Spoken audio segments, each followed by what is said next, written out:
नाजरीन 27 अक्टूबर हो, 5 फरवरी या फिर 5 अगस्त यानी आज का दिन हमने बार बार कश्मीरी बहन भाइयों के लिए आवाज़ उठाई है। पैनल हमारे साथ ही मौजूद है और उनसे जानने की कोशिश करेंगे कि क्या सिर्फ आवाज़ उठाना काफ़ी है, अमली तौर पर कुछ होता क्यों नहीं दिखाई देता। अब्दुल्ला हमीद गुल साहब हमें ज्वाइन कर चुके हैं, जवानाने पाकिस्तान के सरबराह। इसके अलावा हमारे साथ एहतशामुल हक हमारे सीनियर पैनलिस्ट भी मौजूद हैं। अब्दुल्ला हमीद गुल साहब, पहले मैं आपकी जानिब आना चाहूँगी। जिस तरह से हम देखते हैं कि भारत की जानिब से जो मौक़िफ़ इख्तियार किया जाता है वो ये कहता है कि आर्टिकल 370 की मनसूखी से तरक्की आई है, खुशहाली आई है, अमन आया है। ये वो तरक्की है, ये वो खुशहाली है, ये वो अमन है जिसकी भारत बात करता है। बिस्मिल्लाहिर्रहमानिर्रहीम, बहुत बहुत शुक्रिया। सबसे पहले तो यौम इस्तिसाल कश्मीर के ऊपर मैं पूरी कश्मीरी कौम के साथ यकजहती का इजहार करता हूँ। बोल न्यूज़ की जो मेरे ख्याल में बहुत अच्छी खूबसूरत डॉक्यूमेंट्री आपने बनाई और मुख्तसर अल्फाज के अंदर आपने जो हकायक थे वो लोगों के सामने लेके आए।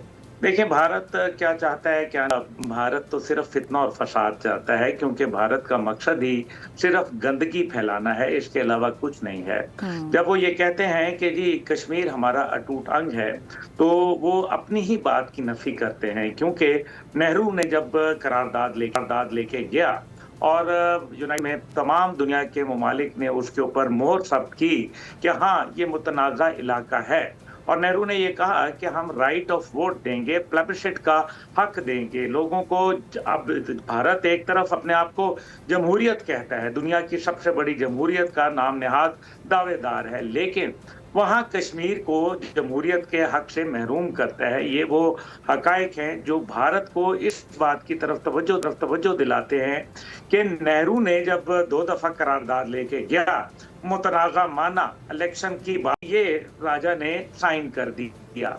हालांकि वो डॉक्यूमेंट आज तक यूनाइटेड नेशन के अंदर फोरेंसिक के लिए पेश नहीं किया गया, यानी कि यूनाइटेड नेशन में जाने वाला कोई भी डॉक्यूमेंट हो तो उसका फोरेंसिक होना जरूरी होता है, और ये डॉक्यूमेंट इसलिए नहीं पेश किया गया क्योंकि ये झूठ के ऊपर मबनी था।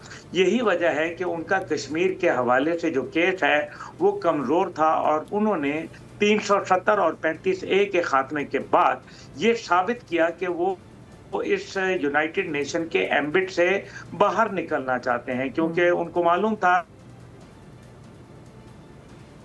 कि झूठ के पाँव नहीं होते। अब इसका हासिल क्या किया, 9 लाख फौज लगा ली, तो क्या कश्मीरियों के अंदर बुरहान वानी का जज्बा खत्म हो गया?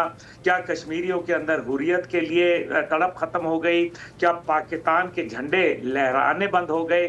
क्या शोहदा ने वहां अपने जसद खाकी को पाकिस्तानी परचम में लपेटना बंद कर दिया? तो ऐसा कुछ नहीं हुआ। मोदी ने सवाए रुसवाई, जिल्लत के अलावा कुछ हासिल नहीं किया।